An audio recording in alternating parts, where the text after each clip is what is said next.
بسم اللہ الرحمن الرحیم۔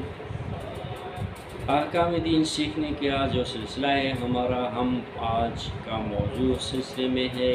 وضو ارتماسی۔ پہلے جو وضو کا بیان تھا ہمارا، وہ وضو ترتیبی کا تھا، ترتیب سے، یعنی پہلے چہرے کو دھویا جائے، ہاتھ کے ذریعے سے پانی ڈال کر، اور پھر دائیں ہاتھ کو، پھر بائیں ہاتھ کو، پھر مسح کیا جائے۔ اس کے علاوہ یہاں پر دھونے کے اعتبار سے وضو ارتماسی بھی جائز ہے۔ وضو ارتماسی کیا ہے؟ کوئی بھی بڑا سا ٹب ہو، یا باٹلی ہو، یا پتیلا وغیرہ ہو بڑا سا، یا حوض ہو، یا نہر وغیرہ ہو، اس طرح کا پانی جو ہے اس میں آپ چہرے کو ڈبو دیتے ہیں اوپر کی طرف سے، یعنی چہرہ جو آپ بال اوپر کی طرف سے ڈالیں گے اور اس طرح سے چہرے کو ڈبو دیں گے کہ ٹھوڑی جو ہے وہ آخر میں جا کے پانی میں ڈبو دے۔ تو اس طریقے سے اگر چہرے کو آپ ڈبو دیتے ہیں تو اس ڈبونے کو وضو ارتماسی کہا جاتا ہے۔ اسی طرح دائیں ہاتھ کو پہلے کوہنی ڈبو دیں، اس کے بعد آہستہ آہستہ انگلیوں کے پورے سروں تک جو ہے وہ ہاتھ کو ڈبو دیتے ہیں۔ تو اس طرح سے دائیں ہاتھ کو ارتماسی طریقے سے دھویا جائے گا، اور اسی طرح بائیں ہاتھ کو ارتماسی طریقے سے دھویا جائے گا۔ تو ان اعضاء، دھونے والے اعضاء کو پانی میں ڈبونے کا نام ہے وضو ارتماسی۔ اب ارتماسی وضو میں بھی جس طرح ہم نے ترتیب میں کہا تھا کہ اوپر سے نیچے کی طرف دھوئے جائیں چہرے کو، اسی طرح ہاتھوں کو کوہنیوں سے انگلیوں کے سروں تک دھویا جائے۔ تو وضو ارتماسی میں بھی اسی ترتیب کا خیال رکھا جائے گا۔ اس کا طریقہ یہی ہے کہ بال پھوٹنے والا جو طرف ہے منہ کا، پہلے وہ پانی میں ڈبویا جائے گا، اور پھر آہستہ آہستہ آہستہ آہستہ جو ٹھوڑی ہے ہماری، اس کو پانی میں ڈبویا جائے گا۔ اسی طرح ہاتھ دھونے کے اعتبار سے پہلے کوہنی کو ڈبویا جائے گا، پھر جو ہے آہستہ آہستہ کر کے ہاتھ کو ڈبویا جائے گا۔ تو اس طرح سے وضو ارتماسی ہو جاتا ہے ترتیب کے ساتھ۔ اب یہاں پر بعض اعضاء کو ہم وضو ارتماسی اور ترتیبی سے دھو سکتے ہیں۔ مثلا سر کو ہم جو ہے چہرے کو ارتماسی سے دھو لیتے ہیں، لیکن ہاتھوں کو جو ہے ترتیبی سے دھو لیتے ہیں، تو اس میں کوئی حرج نہیں ہے، یہ بھی کیا جا سکتا ہے۔ اب وضو ارتماسی اگر ہم نے کر لیا ہے تو سر کا اور پاؤں کا جو مسح ہے وہ اسی پانی سے کیا جائے گا جو ہاتھ ہم نے ڈبوئے تھے۔ تو اسی اعتبار سے بائیں ہاتھ سے بھی وہ مسح کیا جا سکتا ہے، لیکن احتیاط مستحب یہ ہے کہ بائیں ہاتھ سے وضو ارتماسی میں مسح نہ کیا جائے، صرف دائیں ہاتھ سے مسح کیا جائے۔ اس کے بعد ہم آتے ہیں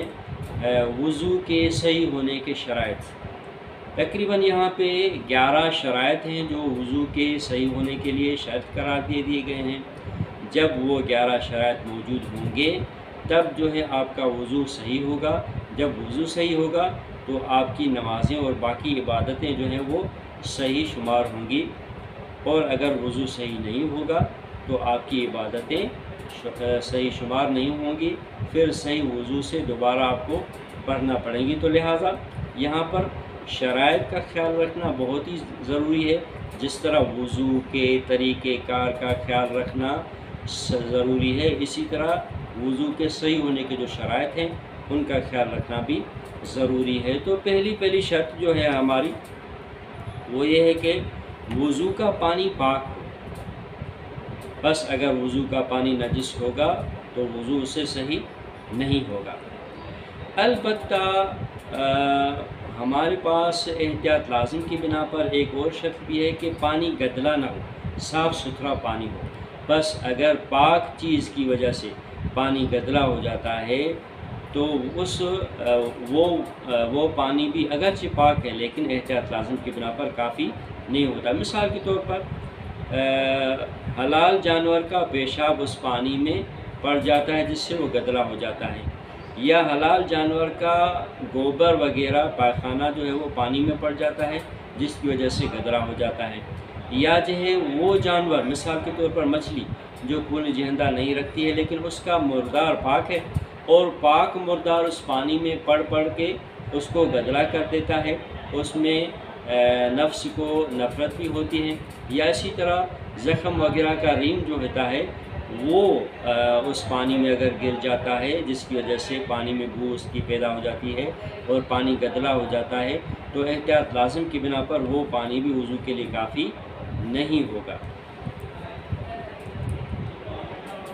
اس کے بعد ہمارے پاس دوسری شرط ہے کہ پانی مطلق ہو، یعنی پانی مضاف نہ ہو، جیسے کہ ہم پانی کے احکام میں ذکر کر چکے ہیں کہ پانی کی دو قسمیں ہیں، ایک پانی مضاف ہے اور ایک پانی مطلق ہے۔ تو مطلق پانی اس کی 5 قسمیں تھیں اور مضاف پانی کی 2 قسمیں تھیں، تو ہم نے کہا کہ مضاف پانی کی دونوں قسمیں وضو اور غسل کو باطل کر دیتی ہیں، یعنی اس سے وضو اور غسل صحیح نہیں ہوتا، لہذا پانی کا مطلق ہونا ضروری ہے۔ اگر پانی مطلق نہیں ہوگا، مضاف ہوگا، تو وضو باطل شمار کیا جائے گا۔ اب اس میں کوئی فرق نہیں پڑتا کہ آپ نے جان بوجھ کر مضاف پانی سے وضو کیا ہو یا نہ جاننے کی وجہ سے آپ نے اس سے وضو کیا ہو، جہالت کی وجہ سے، یا جو ہے آپ نے اس سے وضو کیا ہو بھولنے کی وجہ سے، آپ بھول گئے کہ مضاف پانی سے وضو کرنا صحیح نہیں ہوتا، یا آپ اصلا جانتے ہی نہیں کہ مضاف پانی سے وضو صحیح نہیں ہوتا، تو ان تینوں صورتوں میں وضو باطل ہے، اور جو اگر اس سے آپ نماز پڑھ چکے ہیں تو پھر دوبارہ نئے سرے سے مطلق پانی سے وضو کر کے آپ اس نماز کو دوبارہ پڑھیں، اور اگر قضا ہو گئی ہے تو اس کی قضا بھی واجب ہو جاتی ہے۔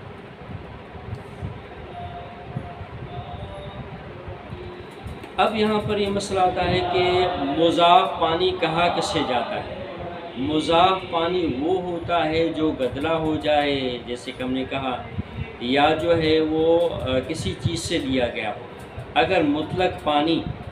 گدلا اتنا ہو جاتا ہے کہ اب اسے مطلق پانی نہیں کہا جاتا، تو اس صورت میں اس سے وضو صحیح نہیں ہوگا۔ اس کے بعد ہمارے پاس تیسری شرط جو ہے وہ یہ ہے کہ وضو کا پانی مباح ہو، یعنی وضو کا پانی غصبی نہیں ہونا چاہیے، یعنی وضو کا پانی یا تو آپ کی ملکیت ہو، یا اگر دوسرے کی ملکیت ہے تو اس کی رضامندی حاصل کرنا ضروری ہے۔ جب تک اس کی رضامندی آپ حاصل نہیں کرتے تو آپ کا اس پانی سے وضو کرنا نادرست ہوگا۔ پس وہ پانی جس کے مالک نے رضامندی نہیں دی ہے اس سے وضو کرنا باطل ہے، یا وہ پانی جس کی رضامندی مالک کی طرف سے معلوم نہیں ہے تو یا مشکوک ہے، تو ان تمام صورتوں میں وضو کرنا اس سے باطل شمار ہوگا۔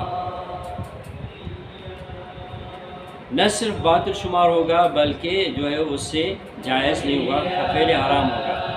اب یہاں پہ ہم آتے ہیں کہ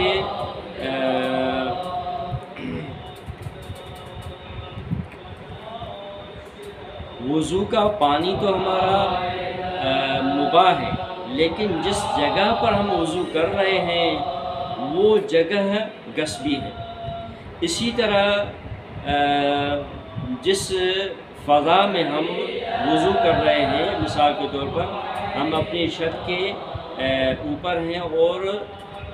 وضو کر رہے ہوں، اور دوسرے کی فضا میں، دوسرے کے آنگن کی فضا میں آپ کا پانی وضو کا گر رہا ہو، تو ان دونوں صورتوں میں